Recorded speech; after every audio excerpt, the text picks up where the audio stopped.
Hi everyone, welcome to veggie treat. எங்கள் சேனலை இது வரைக்கும் நீங்கள் சப்ஸ்கிரைப் பண்ணலைன்னா சப்ஸ்கிரைப் பட்டனையும் பெல் பட்டனையும் கிளிக் பண்ணிவிடுங்க. இன்றைக்கி நம்ம வெந்தய மாங்காய் எப்படி பண்ணுறதுன்னு பார்க்கலாம்.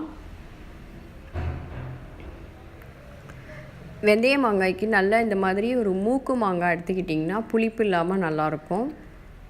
நல்லா க்ளீன் பண்ணிவிட்டு இந்த மாதிரி சின்ன சின்னதாக கட் பண்ணிக்கோங்க. பெருங்காயப்பொடி, கடுகு, வெந்தயப்பொடி, ரெட் சில்லி பவுடர், சால்ட், இதுதான் இதுக்கு தேவையானது. இப்போ எப்படி பண்ணுறதுன்னு பார்க்கலாம். நம்ம சின்ன சின்னதாக கட் பண்ணி வச்சுருக்கிற மாங்காயை ஒரு பவுலுக்கு ட்ரான்ஸ்ஃபர் பண்ணிக்கோங்க.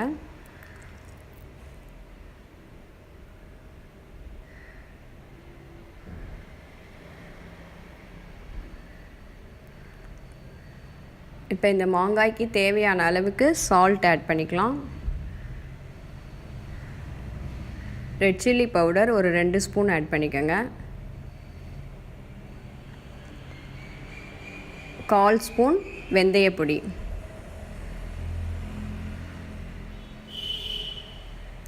இப்போ இது எல்லாத்தையும் சேர்த்து நல்லா மிக்ஸ் பண்ணிடலாம். இப்போ தாளிக்கிறது எப்படின்னு பார்க்கலாம். நல்லா ஒரு 2 டேபிள் ஸ்பூன் நல்லெண்ணெய் ஊற்றிக்கோங்க. நல்லெண்ணெய் நல்லா ஹீட் ஆகட்டும்.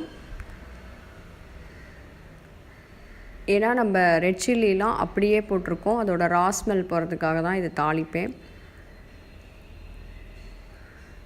நல்ல ஹீட் ஆனதுக்கப்புறம் ஒரு 1/2 ஸ்பூன் கடுகு,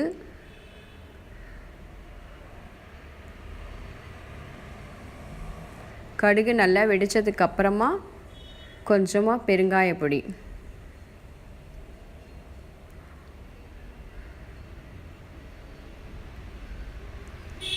இப்போ பெருங்காயப்பொடியும் ஆட் பண்ணியாச்சு.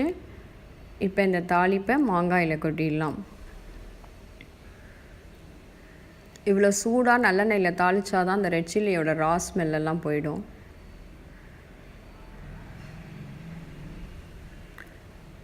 இப்போ நம்மளோட சுவையான வெந்தய மாங்காய் ரெடி ஆகிடுச்சு. இந்த சீசனில் மாங்காய் நிறையா கிடைக்கிறதுனால இதை உங்கள் வீட்டில் ட்ரை பண்ணி பாருங்கள். தயிர் சாதத்தோடு சாப்பிட சூப்பராக இருக்கும். இதை நீங்கள் 2 days ஃப்ரிட்ஜில் ஸ்டோர் பண்ணி சாப்பிட்லாம். தேங்க்யூ.